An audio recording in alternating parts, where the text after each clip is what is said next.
اللہ کا قرب حاصل کیسے ہوگا، اس کی رکاوٹیں کیسے دور ہوں، اس کے لیے سب سے پہلے یہ جو آپ کے اندر جو قلب ہے،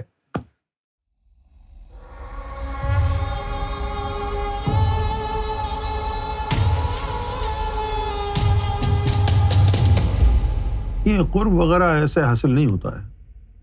ایک طریقہ ہے، وہ طریقہ ہے اللہ تعالیٰ نے فرمایا کہ خلقت الآدم علی صورتی، God created man in his own image. تو اللہ تعالیٰ نے آپ کو اپنی صورت تو دے دی، اللہ تعالیٰ نے آپ کو اپنی سیرت کا سراغ بھی دیا ہے. آپ کے ڈھانچے میں 6 روحیں قلب کے اندر بند ہیں. قلب کو ایک لفافہ سمجھ کے، ایک برتن سمجھ کے، اسی میں لطیفہ روح کو بند کیا، اسی میں لطیفہ سری کو، لطیفہ خفی کو، لطیفہ اخفا کو، لطیفہ انا کو، 5 لطائف لطیفہ قلب کے اندر رکھ کے بند کر کے 1,80,000 اس پہ جاری لگا دی. اب جب انسان پیدا ہوا ہے تو اس کے اندر یہ لطائف قلب کے اندر بند ہیں اور وہ حالت خفتہ حالت میں سوئے ہوا. انسانوں کی اکثریت میجورٹی کو یہ بات پتہ ہی نہیں ہے کہ مذہب پر عمل کرنے کا فائدہ تب ہوگا جب ہم یہ جو قلب ہے، اس کے اندر جو روحیں بند ہیں، ان کو کھولنے میں کامیاب ہو جائیں اور یہ روحیں اپنی اپنی جگہ پر جا کے بیٹھ جائیں. ایسا نہیں ہے کہ قرآن میں اس کا ذکر نہیں ہے، قرآن میں اس کا ذکر ہے، لیکن قرآن اور اسلام نارسسسٹ مولویوں کے ہتھے چڑھ گیا. یہ نقاط قرآن میں موجود ہونے کے باوجود کوئی مولوی، کوئی عالم کسی مسجد، کسی مدرسے میں ڈسکس نہیں. اور اگر طالب علم کسی نہ کسی طریقے سے ان آیتوں کے بارے میں پوچھ بھی لیں تو کہتے ہیں نہیں، اس کا کوئی اور مطلب ہے، ہٹ جاؤ. آج کے دور میں یہ جاننا کتنا مشکل ہے عوامی سطح پر، اگر پوچھا جائے کہ بھائی صحیح مسلمان کون ہے، دیوبندی، وہابی، سلفی، بریلوی، شیعہ، سنی، اہل حدیث، کون ہے؟ ہر فرقے والا کہے گا میں صحیح ہوں. وہابی سے پوچھو، کہے کہ صرف میں صحیح ہوں، باقی سب کافر ہیں. بریلوی، میں صحیح ہوں، یہ تو گستاخ رسول. بریلویوں سے پوچھو وہابیوں کے، دیوبندیوں کے بارے میں، کہے یہ سب گستاخ رسول. شیعوں کے بارے میں پوچھو تو کہے گا یہ گستاخ صحابہ ہیں. صحیح کون ہے؟ سب دعویٰ کر رہے ہیں کہ ہم صحیح ہیں، صحیح کون ہے؟ اب قرآن مجید سے اگر پوچھیں، قرآن مجید میں اللہ تعالیٰ نے ارشاد فرمایا افمن شرح اللہ صدرہ للاسلام فہو علی نور من ربہ، اور وہ شخص جس نے اس میں ذات اللہ سے اپنی شرح صدر کر لی، سینہ کھول لیا، فہو علی نور من ربہ، اس کو اپنے رب کا نور ملنا شروع ہو جائے. تو قرآن مجید کے مطابق اسلام پر سچا عمل پیرا ہونا کیا ہے؟ اس میں اللہ سے شرح صدر کرنا، یہ قرآن کہتا ہے. اچھا، اب یہ تو ہے قرآن مجید کا ورڈکٹ. پھر آگے لکھا ہوا فویل للقاسیات قلوبہم من ذکر اللہ اولئک فی ضلال مبین، اور وہ لوگ جن کے دلوں میں اللہ کا نام ذکر سرایت نہیں کرتا، اولئک فی ضلال مبین، وہ لوگ کھلی گمراہی میں. کیا مولوی مسجدوں میں یہ باتیں کرتے ہیں کہ اگر تیرے قلب میں اس میں ذات داخل نہیں ہوگا تو یہ کھلی گمراہی ہے؟ کہیں سنا ہے آپ نے؟ لیکن قرآن میں تو لکھا ہے. یہ بات کوئی بتا رہا ہے مسجدوں میں، مدرسوں میں؟ وہابی بتا رہا ہے؟ نہیں. دیوبندی؟ نہیں. بریلوی، شیعہ، اہل حدیث، کوئی نہیں بتا رہا. معلوم ہوا سب غلط ہے. کیوں غلط ہیں؟ ارے بھائی کوئی بھی قرآن کو فالو نہیں کر رہا، نہ سنی، نہ شیعہ، نہ وہابی، نہ دیوبندی، نہ بریلوی. مسلمان کون ہے جو قرآن کو فالو کرے گا؟ حق ہاتھوں میں رکھا ہے قرآن کی صورت میں، لیکن اس حق سے مستفیض نہیں ہو سکتے. ایسا فتنہ بپا کر رکھا ہے، مستفیض نہیں ہو سکتے. ہاتھوں میں قرآن ہے، ہاتھوں میں قرآن ہے، صاف جس میں لکھا ہوا ہے کہ اللہ کی رسی کو مضبوطی سے تھام لو اور فرقہ نہ بناؤ. دیوبندی یہ آیت پڑھتا ہے قرآن میں، اس کے باوجود دیوبندیت کو نہیں چھوڑتا. شیعہ یہ آیت پڑھتا ہے، سنی یہ آیت پڑھتا ہے، اپنے فرقے کو نہیں چھوڑتا، تو پھر کہاں قرآن سے مستفیض ہو رہا ہے؟ ہو رہا ہے قرآن سے مستفیض۔ صحیح راستہ کیا ہے؟ جو قرآن نے دیا ہے، یہ راستہ جس میں شرح صدر کا ذکر ہے۔ ذرا غور فرمائیے، اسی قرآن میں اللہ تعالیٰ نے موسیٰ علیہ السلام کی دعا بھی رکھی ہے، جس میں ایک نبی اللہ سے دعا کرتا ہے کہ اے اللہ میری شرح صدر کر دے۔ ایک اولو العزم رسول اللہ سے دعا کرتا ہے شرح صدر کی، اور محمد رسول اللہ کے امتی ہونے کے ناطے اللہ تم سے کہتا ہے کہ یہ شرح صدر کرنا تمہارے لیے عام ہے۔ حکم آیا نا، یہ دیکھیے سورہ طٰہٰ میں کہ موسیٰ علیہ السلام نے کہا کہ اے رب میری شرح صدر کر دے، یسر لی امری، اور میرا جو کام ہے وہ آسان کر دے۔ اور حضور کی امت کو کیا کہا؟ افمن شرح اللہ صدرہ للاسلام فہو علی نور۔ اور پھر نبی پاک صلی اللہ علیہ وسلم کو بھی اللہ تعالیٰ نے یہ نہیں کہا کہ بھئی تم دعا مانگو شرح صدر کی، بلکہ خود فرمایا الم نشرح لک صدرک، کہ یا رسول اللہ صلی اللہ علیہ وسلم کیا ہم نے آپ کی شرح صدر نہیں کی؟ بتائیے اپنے امتیوں کو، فرق دیکھیے۔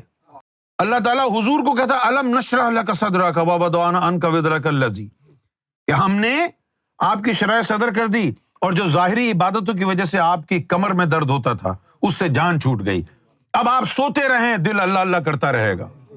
اسی لیے آپ صلی اللہ علیہ وسلم نے فرمایا ینام عینی ولا ینام قلبی، میری آنکھیں سوتی ہیں میرا دل نہیں سوتا ہے۔ یہ رسول اللہ کی حدیث۔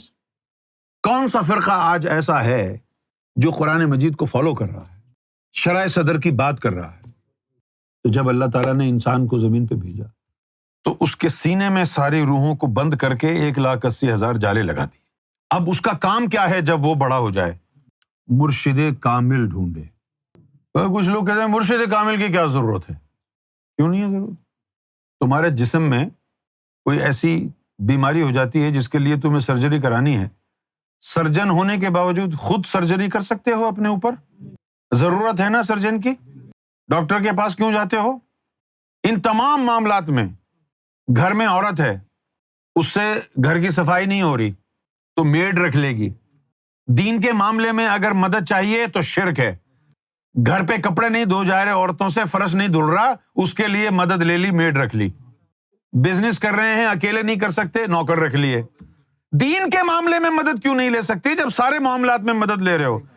کبھی آپ نے سوچا ہے کسی عورت نے کہ بھائی یہ مجھ سے تو کپڑے نہیں دھلیں گے، اے اللہ ڈائریکٹ مانگ رہی ہوں میرے کپڑے دھو دے، میرا فرش دھو دے؟ بھائی اب اپنے قول میں سچے ہو، ڈائریکٹ اللہ سے مانگ رہے ہو تو میڈ مت رکھو، اللہ کو انوائٹ کرو، بولو come into my laundry room and do my washing up. یہ دوغلا پن ہے، جہالت ہے یہ۔ بھائی نبی لولاک سیدنا محمد رسول اللہ صلی اللہ علیہ وسلم نے تو یہاں تک فرمایا ہے کہ اگر تم کسی دین کے معاملے میں پریشان اور حیران ہو کہ اب میں اس کا حل کیسے ڈھونڈوں اور ظاہر میں کوئی مدد کرنے والا نہ ملے، تو اہل قبور سے مدد حاصل کر لو۔ یہ حدیث ہے، یہ مشکات شریف کی حدیث ہے، اذا تحیرتم فی الامور، اگر تم کسی معاملے میں حیران ہو، فاستعینوا من اہل القبور، تو پھر مدد مانگو اہل قبور سے، یعنی وہ اولیاء اللہ جو اپنی قبروں میں مدفون ہیں، جا کے پکارو، ان کی یہ لطائف اور روحیں ان کی قبروں میں ہی ہیں، صرف ایک روح اوپر گئی ہے عالم برزخ میں، باقی سارے لطائف ولیوں کے ان کی قبروں میں ہوتے ہیں، سنتے ہیں، مدد کرتے ہیں، نمازیں پڑھتے ہیں، ذکر کرتے ہیں۔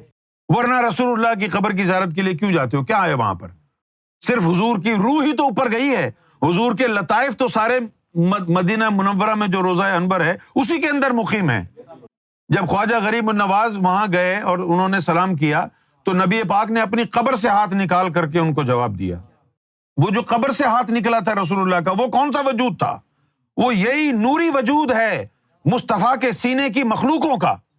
جب تم کہتے ہو یا رسول اللہ میری مدد کرو، تو وہی نوری وجود مصطفیٰ صلی اللہ علیہ وسلم قبر سے نکل کے آپ کی مدد کو پہنچتا ہے، کیونکہ آپ کے پاس علم نہیں ہے تو آپ کہتے ہیں لے سواری کرنے کے لیے تو گھوڑے کے اوپر بیٹھ کے جاتے تھے، اب آنن فانن مدینے سے لندن کیسے پہنچ گئے؟ ایسے پہنچ گئے کہ وہ وجود جو نورانی ہے، جو نور کی طاقت سے پرواز کرتا ہے، جو ہم کو سنتا بھی ہے، ہم کو دیکھتا بھی ہے، وہ مدد کو آتا ہے، کیونکہ اللہ تعالیٰ نے محمد صلی اللہ علیہ وسلم کو شاہد اور مبشر اور نذیر بنا کے بھیجا ہے۔ محمد رسول اللہ کا شاہد ہونا، اپنی امت پر گواہ ہونا 23 سال کے لیے نہیں تھا۔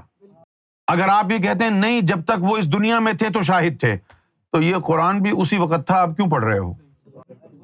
اسی وقت تک کے لیے تھا نا پھر یہ۔ اگر محمد رسول اللہ صرف 23 سال کے لیے اپنی امت پر شاہد تھے، تو ان کے وصال کے بعد جو ان کے امتی بنے ان کی شفاعت کیسے کرائیں گے؟ وہ تو جانتے ہی نہیں ان کو۔ یہ جو گمراہ کن پروپیگنڈا مختلف فرقوں نے آپ کے اذہان میں بھر دیا ہے، یہ آپ کے ایمان کے لیے جان لیوا ہے۔ کامیاب ہونے کا ایک ہی راستہ ہے، اللہ کے کلام کو، قرآن کو فالو کرو۔ اللہ کے کلام سے بڑھ کر نہ کوئی عالم ہے، نہ کوئی ولی ہے کیا؟ اللہ کے کلام سے بڑھ کر، قرآن مجید سے بڑھ کر ہے کوئی عالم یا کوئی ولی؟ نہیں ہے نا، یہ اللہ کا کلام غیر مخلوق ہے۔ پھر ہم نے پاکستان میں بہت سنا یہ مرشد سب بکواس ہے، کوئی پیر مذاق اڑاتے تھے۔ ہمارا ذہن بھی الجھ گیا، خراب ہو گیا کہ یار کہاں ہے قرآن مجید میں پیروں کا ذکر، مرشدوں کا ذکر؟ لیکن پھر سرکار ملے اور پھر جب قرآن کو پڑھا، سورہ کہف میں ہے وَمَن يُضْلِلْ فَلَن تَجِدَ لَهُ وَلِيًّا مُرْشِدًا، سورہ کہف۔ اللہ تعالیٰ فرماتا ہے من یہدی اللہ، کہ جس کو اللہ ہدایت دے، فَهُوَ الْمُهْتَدِ، صرف وہ ہدایت یافتہ بنے گا جس کو اللہ ہدایت دیتا ہے۔ اور وَمَن يُضْلِلْ، اور جس کو اللہ گمراہ کرنا چاہے، فَلَن تَجِدَ لَهُ وَلِيًّا مُرْشِدًا، اس کو ہرگز ولی مرشد ملے گا ہی نہیں۔ قرآن میں موجود ہونے کے باوجود یہ مختلف فرقے کیسا تمسخر اڑاتے ہیں، کیسا مذاق اڑاتے ہیں قرآن کی آیتوں کا ہی۔ یہ کہاں لکھا ہے قرآن میں مرشد پکڑو؟ یہ سب بکواس ہے، سب جھوٹ ہے۔ کہاں جھوٹ ہے؟ یہ لکھا ہوا قرآن میں سورہ کہف میں۔ مرشد کے بغیر ہدایت کا تصور نہیں ہے، یہ قرآن ہے۔ اور حدیث کیا کہتی ہے؟ من لا شیخ لہ فہو الشیخ الشیطان، کہ جس کا کوئی شیخ مرشد نہیں تو پھر شیطان اس کا مرشد بن کے بیٹھ جاتا ہے دل میں۔ یہ اس کو دین کو سمجھنے کے لیے اکیڈمک اپروچ ہونا ضروری ہے۔ مسلمانوں کو خیال آیا ہے کہ جہاں تم نے ڈاکٹر بنانے کے لیے بنا رکھے ہیں، یونیورسٹیز انجینئرز بنانے کے لیے، دین کے لیے بھی کوئی، صرف یہ نہیں کہ قرآن پڑھا دیا بغیر سمجھائے، ان کی خود سمجھ میں نہیں آتا تو تم کو کیا سمجھائیں گے؟ ایسا کوئی انسٹیٹیوٹ ہو کہ جہاں بندہ مسلمان ہو کے بھرتی ہو اور نکلے تو ولی، نکلے تو فقیر، نکلے تو مقرب الہی، نکلے تو صالح بندہ ہو، مومن ہو۔ تو اب وہ جو قلب، جہاں میں بات پوری کر رہا ہوں اب سمیٹ کے، اللہ کا قرب حاصل کیسے ہوگا، اس کی رکاوٹیں کیسے دور ہوں، اس کے لیے سب سے پہلے یہ جو آپ کے اندر جو قلب ہے، پہلے اس کو کھولنا پڑے گا، شرح صدر ہوگی۔ مرشد کے بغیر وہ ہو نہیں سکتی، اور مرشد اور پیر کامل ہوتا ہی وہی ہے جو اپنی نظر کیمیا سے تمہارے قلب کو اسم ذات اللہ کے ذکر سے زندہ کر دے۔ اگر یہ وصف اس ولی کامل میں نہیں ہے تو وہ کامل نہیں ہے، جاہل ہے۔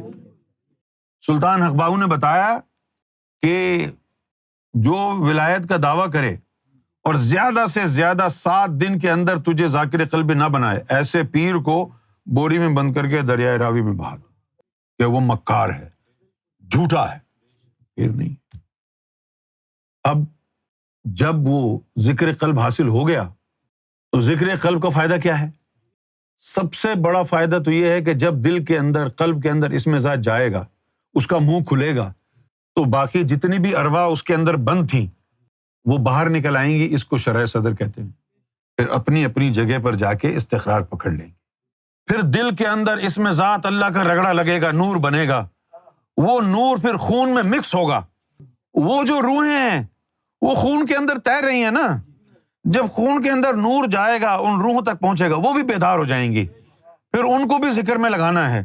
اس طرح یہ 7 ارواح ذکر میں لگ جائیں گی، نور بڑھتا رہے گا، نفس کا تزکیہ ہوتا رہے گا، نفس بھی پاک اور قلب بھی بیدار۔ اس سے تم کو اللہ کی محبت حاصل ہوگی.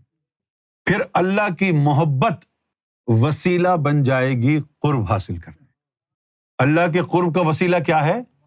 اللہ کی محبت. محبت کے ذریعے ہی کتا اپنے مالک کا قرب حاصل کر لیتا ہے. تو قرب کا وسیلہ ہے محبت الہی. اب قرآن نے محبت الہی کے لیے کیا کہا؟ قل ان کنتم تحبون اللہ. یا رسول اللہ ان کو کہہ دو ان کنتم تحبون اللہ، اگر تم اللہ سے محبت کرنا چاہتے ہو فاتبعونی، میرے رنگ میں رنگ جاؤ، میری اتباع کرو، سر سے پاؤں تک، ظاہر سے باطن تک میری اتباع کرو. فاتبعونی، اگر تم نے میری اتباع کر لی، یحببکم اللہ، اللہ تم سے محبت کرنے لگ جائے. تو محمد رسول اللہ کی غلامی کا جو ثمر ہے وہ اللہ کی محبت کا حصول ہے. جس نے مصطفیٰ کی غلامی کی، جس نے حضور کی اتباع کی، جو حضور کے رنگ میں رنگ گیا، اللہ تعالیٰ خود اس سے محبت کرنے لگ جائے گا. ایک تو یہ تھا کہ آپ اللہ سے محبت کریں، لیکن غلامی مصطفیٰ کا ثمر یہ ہے کہ اللہ آپ سے محبت کرنے لگ جائے. قرآن کہہ رہا ہے ان کنتم تحبون اللہ فاتبعونی، میری اتباع کر لینا، یحببکم اللہ، اللہ تم سے خود محبت کرے گا، ویغفر لکم ذنوبکم، اور پھر تم سے جب محبت ہو گئی تو تمہاری خاطر تمہارے گناہوں کو بھی دھو دے گا، پاک کر دے گا. واللہ غفور الرحیم، اور اللہ تعالیٰ جو ہے وہ غفور اور رحیم تم اس سے پاؤ. لیکن کب؟ جب تم مصطفیٰ کے غلام بن جاؤ.